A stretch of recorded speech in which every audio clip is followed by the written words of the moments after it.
lors du conseil municipal du 28 mai 2020, M. Gourovitch nous a fait une déclaration surprenante. Le maire de Pouilly s'est invité dans le premier tour de la campagne des municipales de Saint-Germain en affirmant sur des échanges faits au nom du public diverses contre-vérités. Nous avons recherché le poste de M. Vaudescal. Il est daté du 6 mars. En aucun cas il ne parle de Saint-Germain. Il explique juste que, contrairement à ce que disent beaucoup d'élus, l'urbanisation des communes dépend des maires, que le schéma directeur donne une orientation mais pas d'obligation.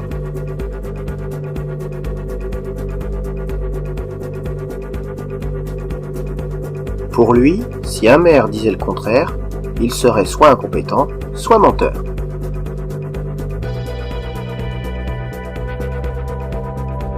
Et que dans sa ville, il est opposé à une urbanisation à outrance.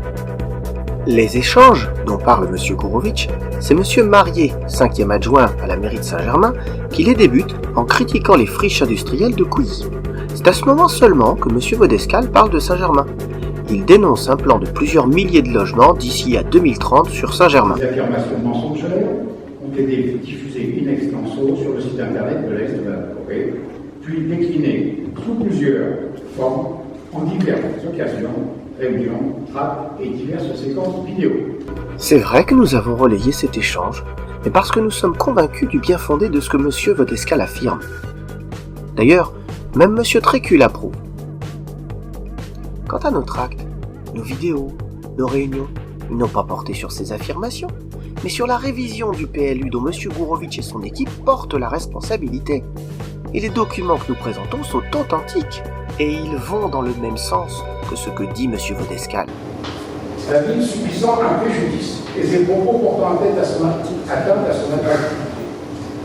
La municipalité a décidé de demander à la justice de condamner ces propos outranciers, diffamatoires et injurieux.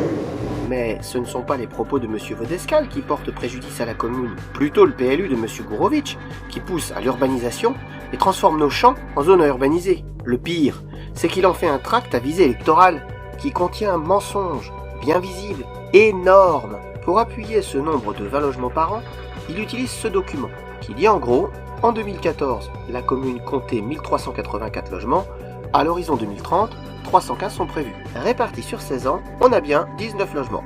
Bingo! Mais ce que ne précise pas le maire, c'est qu'en 6 ans, son mandat, 148 ont déjà été réalisés. À ce rythme, on va dépasser l'objectif rapidement.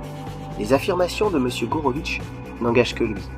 Il peut prétendre ce qu'il veut sur ses intentions. Les promesses n'engagent que ceux qui les reçoivent. Mais durant la campagne de Mme Corée, Saint-Germain et moi s'est basé sur des faits. Nous avons bien entendu parler de programmes immobiliers sur Montguillon ou près de la Champagne, mais nous ne relayons aucune rumeur, que les faits. Et ils ne sont pas à l'avantage de M. Gourovitch. Ce que nous retenons de cette plainte, c'est que M. Gourovitch essaye encore d'intimider ses adversaires quand il ne peut pas les faire taire. Oui, c'est sûr que ça ne fait pas plaisir. Mais forcément, quand on joue avec les allumettes, à un moment, on se brûle. Après la parole retirée au public, après les menaces... Ben pour nous non plus. Se faire insulter, ça l'est pas pour nous non plus. Après le conseil à huis clos, voici venu le temps des plaintes infondées payées par la municipalité. Oui, parce que les frais d'avocat, c'est encore Saint-Germain qui va les payer. De désigner le cabinet PC Avocat contre M. Lazare de Pierre pour la gestion de ce dossier dans les instances à venir. Fixe la rémunération de règlement et frais des honoraires du cabinet pour rester en justice.